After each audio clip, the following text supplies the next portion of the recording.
Pada episode sebelumnya telah kami uraikan keadaan masyarakat Aus dan Khazraj di Madinah pada masa sebelum Nabi SAW diutus. Sekedar menambah uraian yang telah disebutkan pada episode sebelumnya, pada episode kali ini kami akan memaparkan secara singkat hubungan mereka dengan kaum Yahudi di Madinah. Menurut riwayat sebagaimana tercantum dalam kitab tarikh, kota Madinah ketika masih bernama kota Yathrib, yaitu pada masa sebelum Nabi Muhammad diangkat, penduduknya terdiri dari dua suku besar Arab yang dikenal dengan suku Aus dan suku Khazraj. Saat itu, kota Madinah dihuni oleh orang-orang dari Bani Israel. Di antara kaum Yahudi terdapat dua suku yang memiliki hubungan dekat dengan penduduk asli kota Madinah yang terdiri dari dua suku besar Aus dan Khazraj. Dua suku Bani Israel, yang pertama dikenal dengan Bani Quraizoh dan yang kedua dikenal dengan Bani Nadir. Keduanya tinggal di luar kota Madinah. Selain itu, ada juga kelompok Yahudi yang dikenal dengan Bani Qainuqa. Menurut sejarah, ketiga golongan Yahudi pada masa itu berjumlah lebih dari 4.000 jiwa atau hampir 5.000 jiwa. Adapun orang Arab Aus, mereka selalu berperang dengan orang Arab Khazraj. Mereka hampir tidak pernah berhenti berperang. Oleh karena itu, tetangga mereka yang terdiri dari orang-orang Yahudi tertarik untuk terlibat dalam perang mereka, yaitu dengan membuat perjanjian dan persahabatan. Kaum Aus mengadakan perjanjian dengan kaum Yahudi Bani Quraizoh, sedangkan kaum Khazraj mengadakan perjanjian dan persahabatan dengan kaum Yahudi Bani Nadir. Kesepakatan dan persahabatan tidak hanya terkait dengan masalah perdagangan, tetapi juga dengan masalah perang. Dan untuk alasan inilah mereka membuat perjanjian lebih awal. Meskipun orang-orang Yahudi adalah penduduk yang menumpang di kota Madinah, namun berkat kecerdasan mereka dapat mempengaruhi penduduk dan meningkatkan kekayaan mereka. Seperti yang telah kami jelaskan, orang Arab Aus selalu berperang dengan orang Arab Khazraj. Sebenarnya tidak ada permusuhan atau perang di antara orang Yahudi, tetapi karena beberapa orang Yahudi telah membuat kesepakatan dengan suku Aus dan Khazraj, mereka pun ikut berperang. Jelaslah bahwa orang-orang Yahudi di kota Madinah saat itu tidak hanya memerangi orang-orang Arab, tetapi juga memerangi bangsanya sendiri yang berdiri sebagai sahabat dari golongan orang Arab. Sehingga sering terjadi perang saudara, tidak hanya antara Arab dan Arab, tetapi juga antara Yahudi dan Yahudi. Pada saat itu, perang dengan mudah pecah antara Aus dan Khazraj, bahkan untuk alasan kecil dan tidak penting. Ternyata sudah menjadi karakter mereka sendiri, atau karena sudah diturunkan dari generasi ke generasi, sehingga tidak mudah terhapus dari masyarakatnya. Namun setelah hidayah Al-Quran sampai kepada kedua golongan di Madinah, kedua golongan yang telah lama bermusuhan itu bersatu dan mereka kembali hidup rukun seperti semula, yaitu sejak mereka menjadi saudara dan saudari. Masyarakat Aus dan Khazraj selain telah bersatu, bersaudara kembali, mereka juga tampak sebagai kelompok yang berbudi luhur, santun, dan benar-benar mengamalkan agama yang dianutnya yang dipimpin oleh Nabi Muhammad. Juga golongan umat yang berani membelanjakan hartanya untuk kemaslahatan Islam dan kaum muslimin.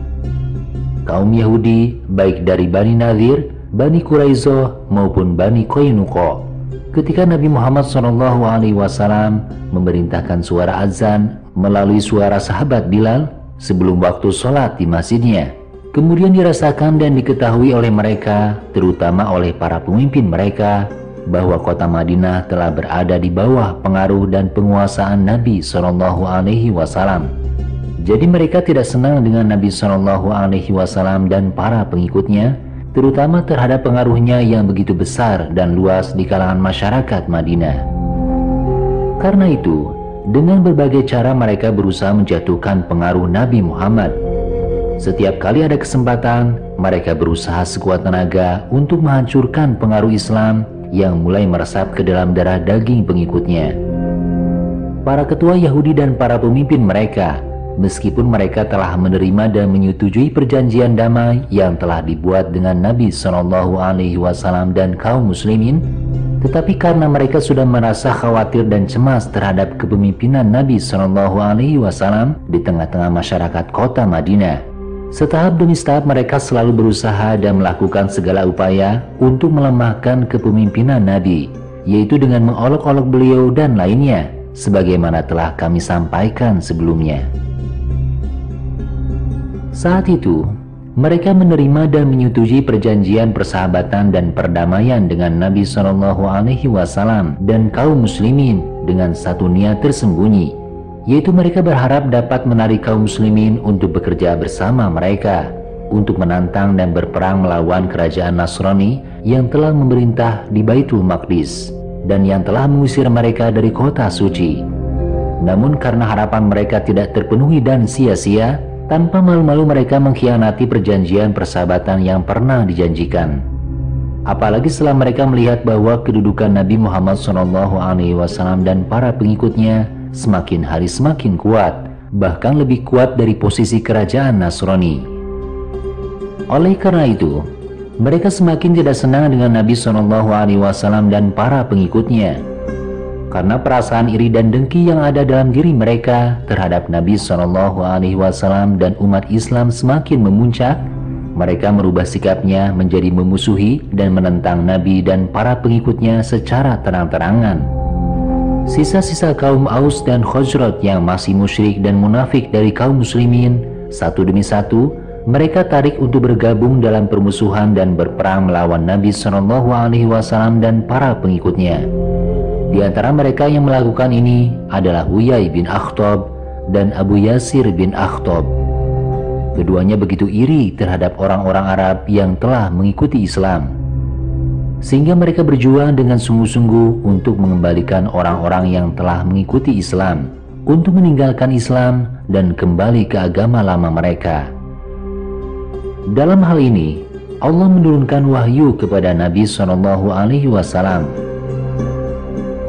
Sebagian besar ahli kitab menginginkan agar mereka dapat mengembalikan kamu kepada kekafiran setelah kamu beriman, karena dengki yang timbul dari diri mereka sendiri setelah nyata bagi mereka kebenaran. Maka maafkanlah dan biarkanlah mereka sampai Allah mendatangkan perintahnya. Sesungguhnya Allah Maha Kuasa atas segala sesuatu.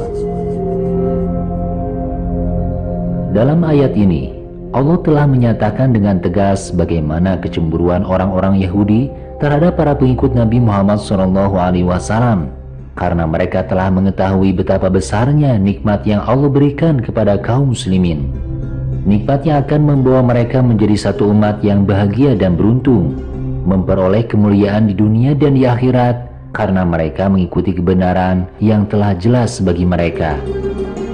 Tegasnya, mereka masih enggan mengikuti agama Islam yang dibawa Nabi Muhammad. Terhadap perbuatan mereka yang sejelek dan sejahat itu, Allah memerintahkan kaum muslimin untuk memaafkan dan membiarkan mereka, sampai Allah memberi perintahnya, yaitu memerangi dan mengusir mereka.